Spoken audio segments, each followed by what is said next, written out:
Hey folks, it's Kaya. Today is day 92 on my journey to wellness. It's been 92 days since I was first diagnosed with stage 3 breast cancer. And we are doing okay. It was time for a check-in. I think it's been almost 10 days since my last video. So it was definitely time for a check-in. Today was actually a chemo day. And so I can see it in my eyes, but I'm waking up from a 5-hour nap, and I figured we would do this before we go back to sleep. So with the Taxol chemo, they actually give me Benadryl and an IV, and so that Benadryl, it is something else. And so it takes me out while I'm at the hospital, and I kind of sleep the rest of the time there. And then it also, when I get home, we have to kind of finish that nap out.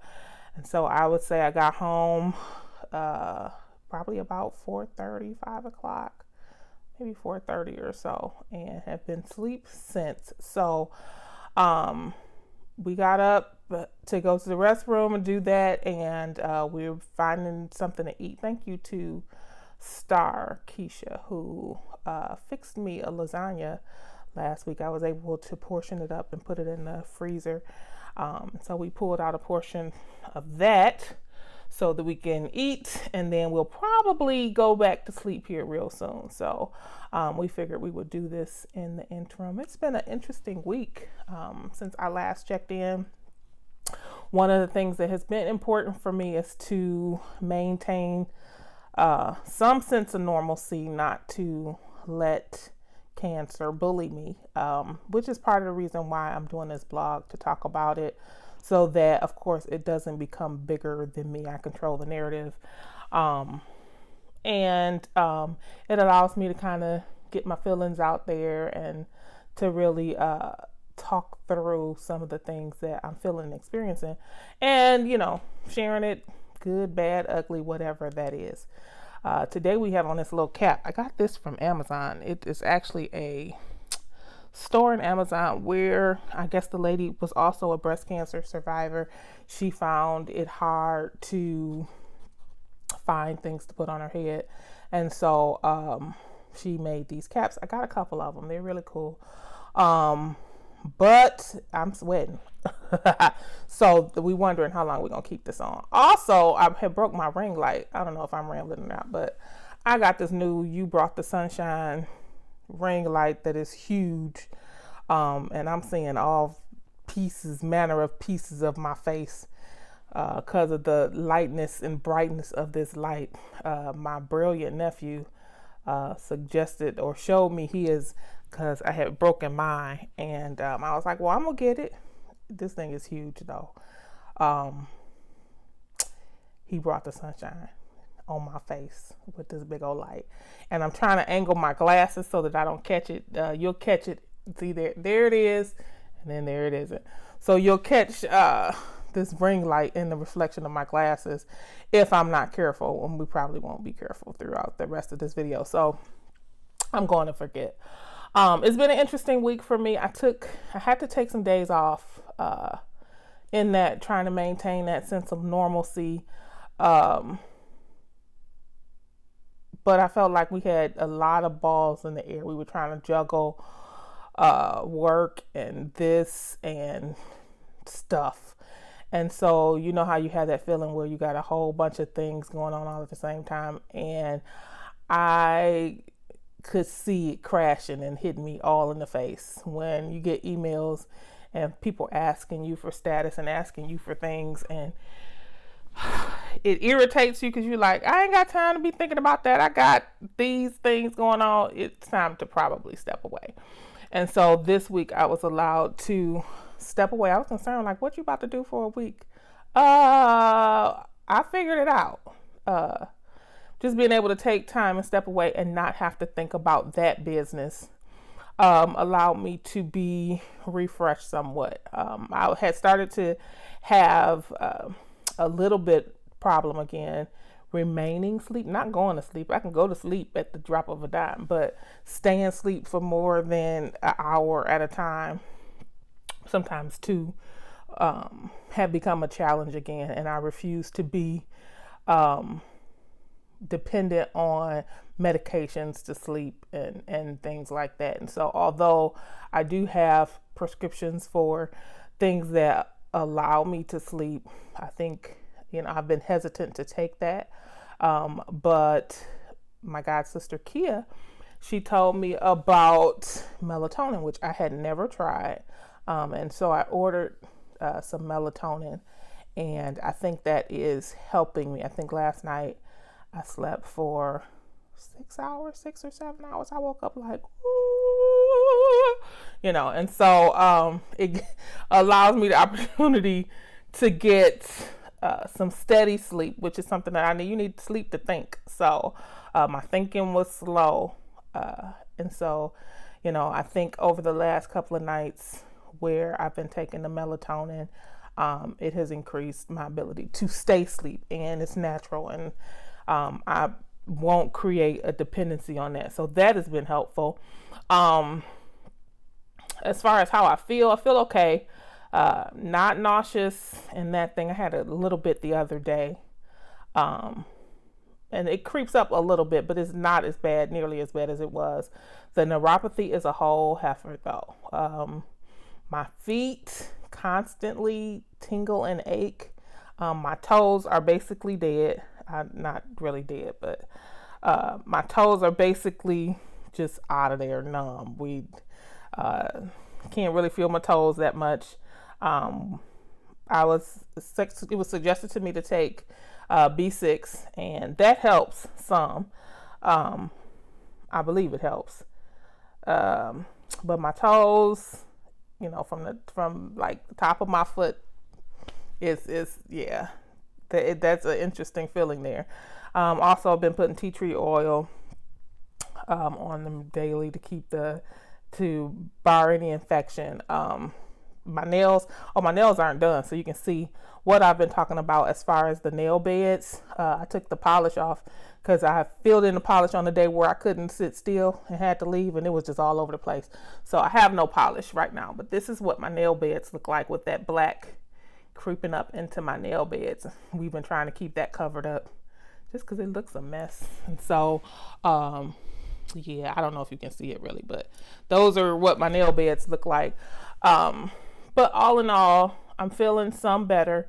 I got blood work today. I was concerned about my hemoglobin because it had been dipping, and we are moving a little bit back up. We're not normal, but according to the nurses, it's normal for what I'm doing.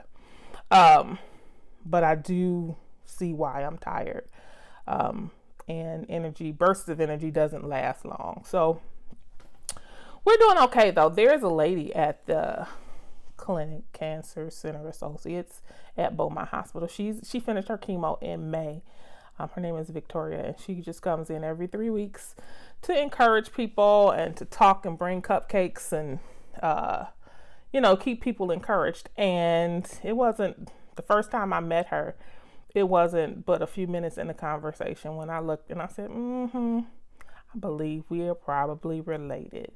And as she kept talking, we got around to faith in God, found out she is a sister in Christ. And so shout out to Victoria. I don't know if you'll see this, but we were talking today. Her hair has grown back very nicely. She was talking about her neuropathy. Hers developed actually after all of her symptoms, or after she finished all of her chemo. She has it in her legs, and she was talking about how she expected that once she finished chemo, everything would go back to normal, and it hasn't. And how she's kind of working through that. But she gave me a compliment today, and she said, every time I see you, you just upbeat, and you don't seem to need much encouragement. You just always, pretty there. And I felt encouraged by that because I don't always feel like, I'm not leaping over any buildings, but I am settled. I'm steadfast and pretty unmovable in how I feel about this journey and what God is doing in my life and through this. So, if I had any encouragement for you, I would say that you too can be steadfast and unmovable, always abounding in the work of the Lord. You can be settled knowing that he is trustworthy, that you can trust him. I do a prayer class at the Glow Church several times over the course of the years. I've done it over the course of the years. We do it every 2 or 3, sometimes 4 years. And I think we did our 3rd cycle, maybe our 4th cycle, a year or 2 ago. And one of those things we talked about prayer and how sometimes we approach it incorrectly. Having faith in a outcome rather than faith in God himself. Declaring and decreeing, which, we can do that.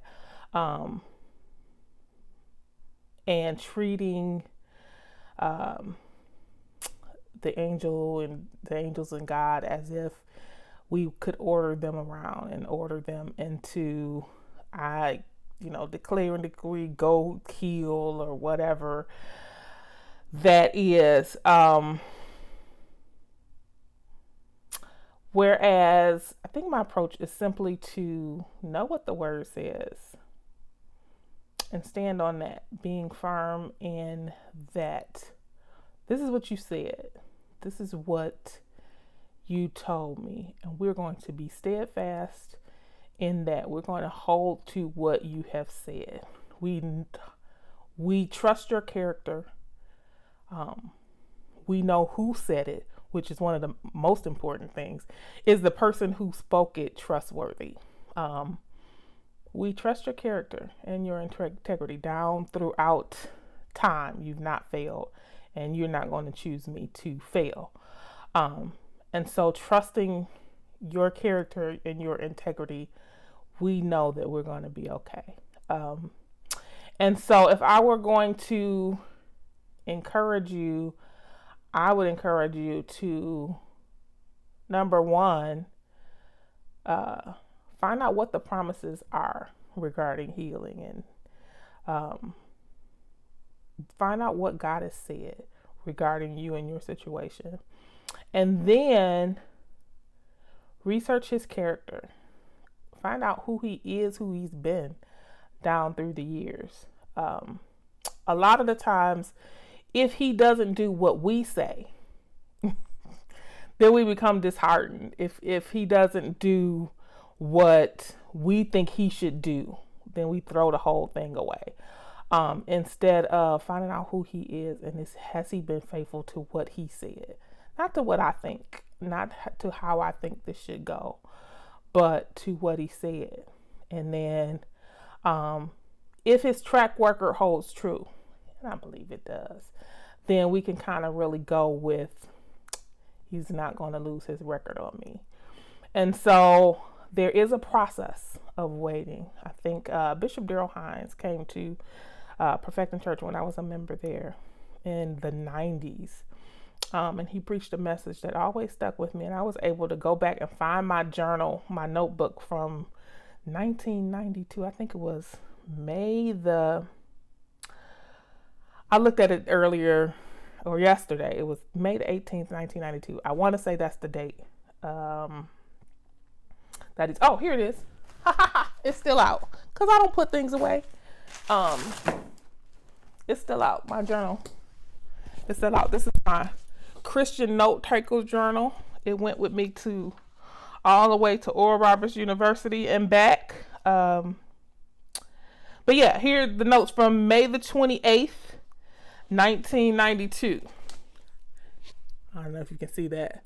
But he preached a message, when I just dropped stuff, called In the Meantime. And he talked about the process of waiting for, in between the promise to the fulfillment of the promise. And he came from, of course, Genesis chapter 37, the story of Joseph. And he went all the way through the end. I think he ended somewhere in Genesis 48.